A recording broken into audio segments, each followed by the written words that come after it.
આપણે જઈ રહ્યા છીએ વિશ્વના સૌથી મોટા શિપ બ્રેકિંગ યાર્ડ અલંગમાં. તો આપણે આવી ગયા પંપે. આપણી ગાડી થઈ ગઈ છે તરસી, તો એને પીવરાવી દઈએ પેટ્રોલ પહેલાં તો.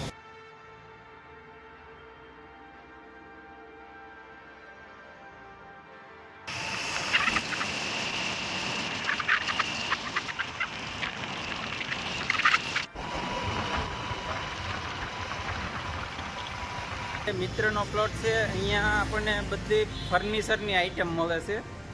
તમે ખુરશી, ટેબલ, ડાઇનિંગ ટેબલ જે અહીંયાથી લેવું હોય તે લઈ શકો. છૂટકમાં અને જથ્થાબંધમાં બંને રીતે સેલ કરે છે આ ભાઈ. અહીંયા ઝૂલા પણ મળી રહે છે, સિંગલમાં, ડબલમાં અને નવી વેરાયટીમાં. જેમાં તમને જેવી ડિઝાઇન પસંદ આવે તે ડિઝાઇનનો ઝૂલો પણ અહીંયા મળી રહે. બેડ મળી રહે, એના ગાદલા મળી રહે. અને અહીંયા આ બધો સ્ટોક છે તે બેડનો છે, જેને આપણે સેટી કહીએ ને, સેટી પલંગ. આ બધો સ્ટોક સેટી પલંગ અને ગાદલાનો છે. અહીંયાથી તમે આ છે સોફા, આ બધા ગાદલા છે. ને આ બેડ છે.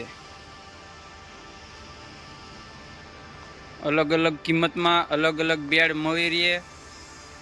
અને આ જે ગાદલાનું મેન્યુફેક્ચરિંગ છે તે અહીંયા જ થાય છે.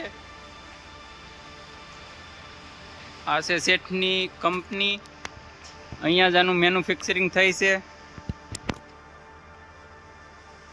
અને આ બેડ પણ અહીંયાથી મળી રહે.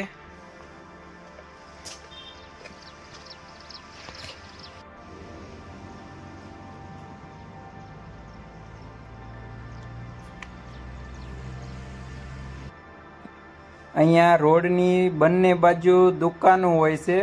જે શિપમાંથી સામાન નીકળે તેને અહીંયા બહાર વેચવામાં આવે છે. તો આપણે કોઈ પણ વસ્તુ લેવી હોય તો ત્યાં જઈ અને ખરીદી કરી શકીએ. આ છે બધી એમસીબી.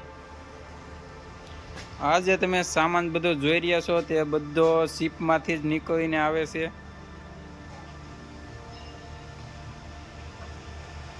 આ છે બધી લાઇટો, અલગ અલગ એલઈડી ગ્લોબ વાળી. તો અત્યારે આપણે આવી ગયા છે જ્યાં સ્પેશિયલ શિપની અંદરથી નીકળેલા બધા ઓરડા જ હોય છે. એ સ્પેશિયલ ઓરડાનો ખાડો છે, હું તમને બતાવું. જ્યાં આપણને અલગ અલગ ઓરડાઓ મળી રહે અને જોવા મળશે. આ જે તમે જોઈ રહ્યા છો તે સ્પીડ બોટ છે. અને અહીંયા પાછળ એન્જિન આવે, જે અત્યારે વરસાદના કારણે ઉતારી અને મૂકી દેવામાં આવેલા છે. એક આ છે, આને સ્પીડ જેટ કહે છે, જે હવાથી ચાલે, એરથી. અને અહીંયા પાછળથી હવા કાઢે, આગળથી પાણી પકડીને, અને આ એનાથી ચાલે. એ છે હું તમને બતાવું. એ આપણે ફિશિંગમાં જે માણસો ઉપયોગ કરે ને ઓરડાનો, તો એને આ રીતનું કાપી અને પછી તૈયાર કરી અને પછી આપણે અહીંયા અત્યારે ફિશિંગમાં ઉપયોગ કરીએ તે આ આવેલ છે. ને આ ફિશિંગ બોટમાં લઈ ગયા પહેલાં એની કન્ડિશન આ રીતની ઉપરથી પેક હોય, જેથી દરિયાની અંદર ડૂબે નહીં અને પવન ન લાગે. અત્યારે માછીમારો ઉપયોગમાં લે ત્યારે જ આને કાપે છે. બાકી આ રીતનું આખું પેક આવે.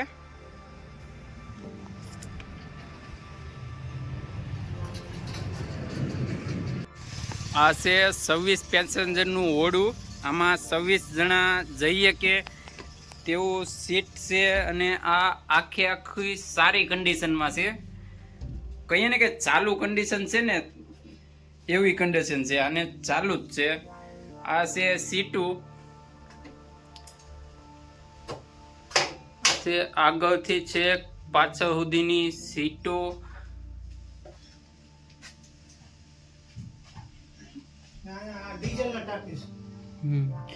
આ વચ્ચે જે છે તે ડીઝલ ટેન્ક છે. અને અહીંયાથી આ ડીઝલ ટેન્ક છે. અને આ છે એન્જિન આનું. આ એન્જિન દ્વારા આખું શિપ ચાલે, ઘોડું. આ છે સ્ટેરિંગ અને એક આ છે હેન્ડલ. અહીંયાથી ડ્રાઈવર આને ચલાવે. અને આ ભાઈ છે સારા માણસ છે જે આપણને આ ખાડાની માહિતી આપી રહ્યા છે, આ ઘોડાની, કે આને કઈ રીતે ચલાવાય, ક્યાંથી ચાલે, એ બધી માહિતી આ ભાઈ જ આપે છે આપણને. આપણે આવી ગયા છીએ વિશ્વના સૌથી મોટા બ્રેકિંગ યાર્ડ, એટલે કે શિપ તોડવાનું જે યાર્ડ છે ત્યાં. આ છે અલંગ શિપયાર્ડ. અહીંયા વિશ્વની બધી શિપો તૂટવા માટે આવે છે અને અહીંયા જ એને તોડવામાં આવે છે. જે આવડું શિપ બ્રેકિંગ યાર્ડ વિશ્વમાં પહેલા નંબરનું છે. આના જેવડું બીજે ક્યાંય નથી. અને આપણે અત્યારે તેની મુલાકાતે આવેલા છે. અહીંયા આ તમે મારી પાસે જોઈ રહ્યા છો તે છે દરિયો, અને અહીંયા છે શિપ તોડવાનું ચાલુ.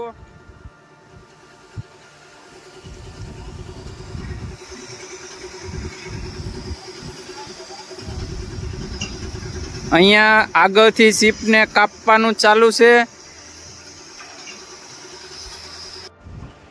અહીંયા આ એક સાંકળ પડેલી છે જે બહુ વજનવાળી અને બહુ મોટી હોય. આના દ્વારા શિપને બહાર ધક્કા સુધી લઈ જવામાં, ખેંચવામાં આવે છે આ સાંકળ દ્વારા.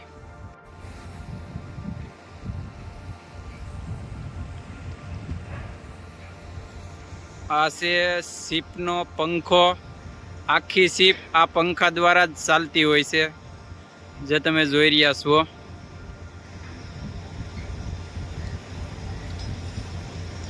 આપણને નજીક જવાની મનાઈ કરવામાં આવી છે, એટલે આપણે થોડાક દૂરથી જ વિડીયો શૂટ કરી રહ્યા છીએ.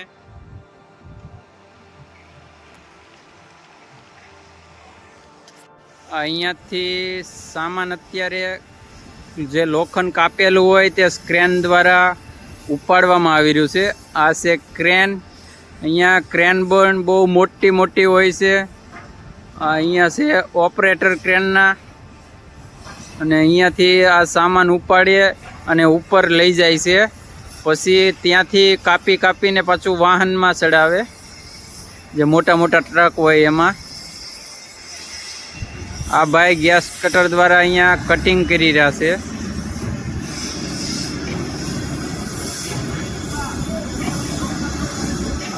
જો આવા અત્યારે ક્રેન દ્વારા ઊંચકવામાં આવ્યું છે.